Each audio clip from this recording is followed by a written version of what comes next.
several thousands of PNP members trooped to their compound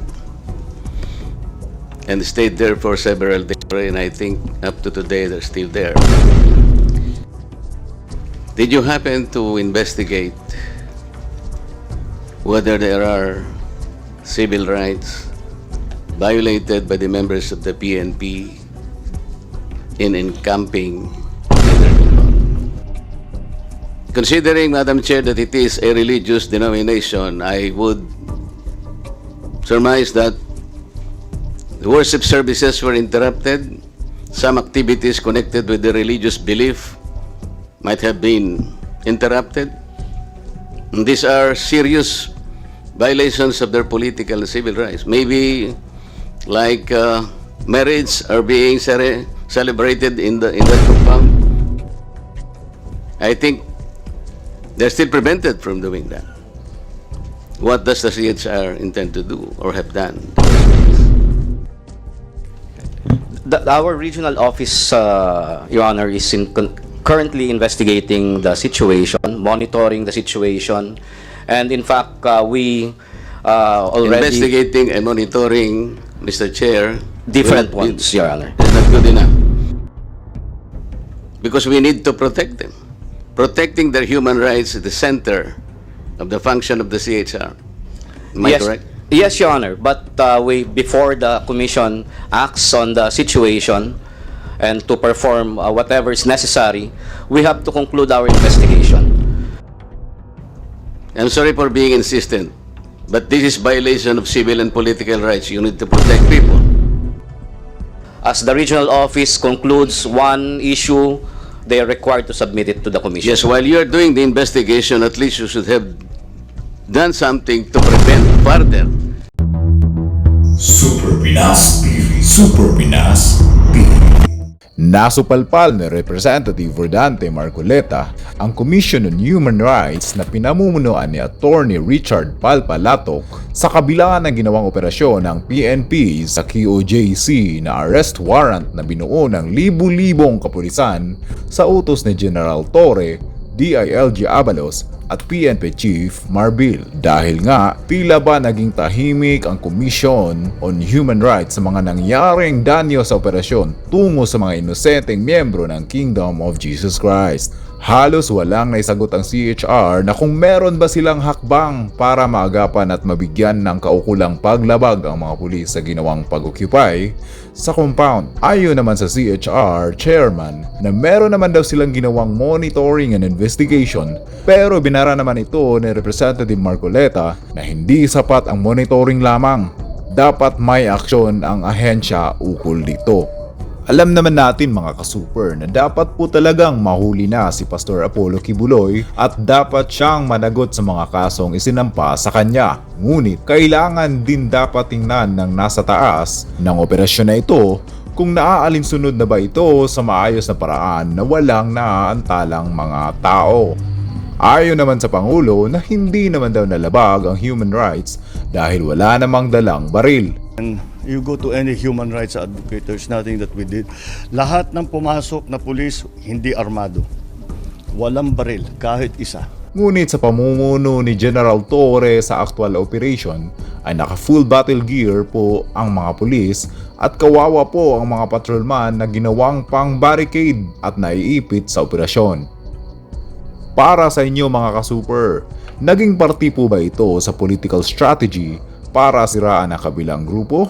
Kailangan po ba itong pagtuunan ng malaking atensyon na ang dapat natutukan ay ang kahirapan ng bansa at ang master plan laban sa kalamidad tulad ng baha? Sana po ay malaman na po natin ang katotohanan mga kasuper sa likod ng mga pangyayaring ito. Let's move on to the next interpolator. My seatmate Representative Rodante Marcoleta. Salamat po, Madam Chair. Madam Chair, may I know from the CHR if they are cognizant of the fact that KOJC is a religious organization? Yes, Your Honor. And considering, Madam Chair, that it is a religious sect, And I believe the CHR knows that several thousands of PNP members trooped to their compound and stayed there for several days, and I think up to today they're still there. Did you happen to investigate whether there are civil rights violated by the members of the PNP in encamping in their compound? Thank you, Your Honor. Yes, the commission is investigating the incidents concerning the KOJC, Your Honor. What did you find out there- initially? The field or our regional office is still conducting its investigation, and we expect the regional office to submit its recommendation the soonest, Your Honor. And yes, I agree with you that there are several rights that may be involved here. One of which is, as you mentioned, the religious freedom of the KOJC members, and there may be other civil liberties that may be affected, Your Honor. Yes, and earlier, Madam Chair, we noted that the CHR acceded to one of our interpellators' proposition that preventive is the better side of the CHR's function, correct? Yes, Your Honor. And before everything else happened, like what you said, that there might have been several acts already done in violation of their civil and political rights, did you not bother to at least post some of your members or anybody there even before the events unfolded so that we could have prevented most of it, if not all? We had, Your Honor. In fact, we assigned at least 3 investigators in the area, Your Honor, as early as September 1. Did they have the power to restrain or even advise the members of the PNP as to the action that they should do in relation to possible violations of their political and civil rights? They have no power to prevent, Your Honor, but they can advise the state actors. Did they advise the state actors? Yes, Your Honor. In fact, And what did the state actors do after being advised? and as we all know, Your Honor, they proceeded. Considering, Madam Chair, that it is a religious denomination, I would surmise that the worship services were interrupted. Some activities connected with the religious belief might have been interrupted. And these are serious violations of their political and civil rights. Maybe like marriage are being celebrated in that compound, baptism probably, anything you might think, activities that is related to their faith. And today, that is still existing. I think they're still prevented from doing that. What does the CHR intend to do or have done in the first place? Our regional office, Your Honor, is currently investigating the situation, monitoring the situation, and in fact, we already Investigating and monitoring, Mr. Chair, different will not be- ones, Your Honor. is not good enough. Considering the unfolding of events in several days and continuing up to today, I think CHR should do something because we need to protect them. Protecting their human rights is the center of the function of the CHR.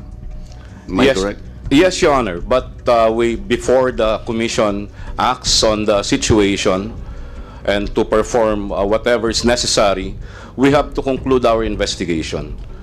So we have to determine based on our By own investigation, sir, you mean you are able to identify the persons, the number of persons, and their acts, and the damage or damages suffered or the number of acts that constituted violations of their civil and political rights?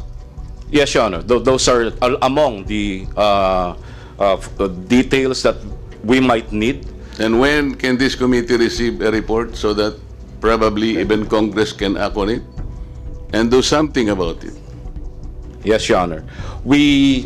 As soon as the investigation is concluded, Your Honor, and the commission and bank. You have a time frame, sir?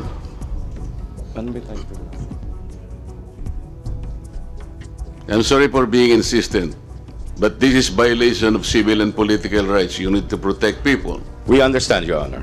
That's why we directed our regional office to expedite the investigation. In fact, the region already submitted a few recommendations on a few rights involved.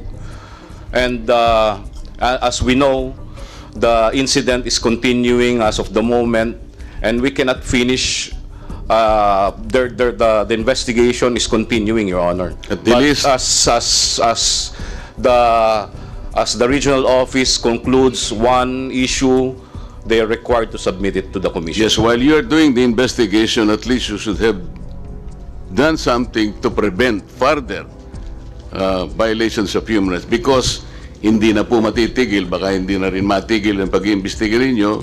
Because while you are investigating, nagagawa pa rin po yung continuing violations of human rights. Can we Yes, yeah. expect, for example, a report by 5 o'clock this afternoon, Mr. Chair? That would be impossible, Your Honor, because we will be waiting for the recommendations from the regional office, Your Honor.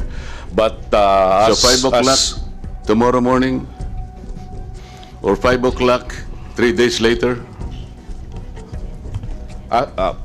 Perhaps, Your Honor, after the September 10 meeting of the Commission and Bank, we may have decided on a certain matter. That will be 1 week from today.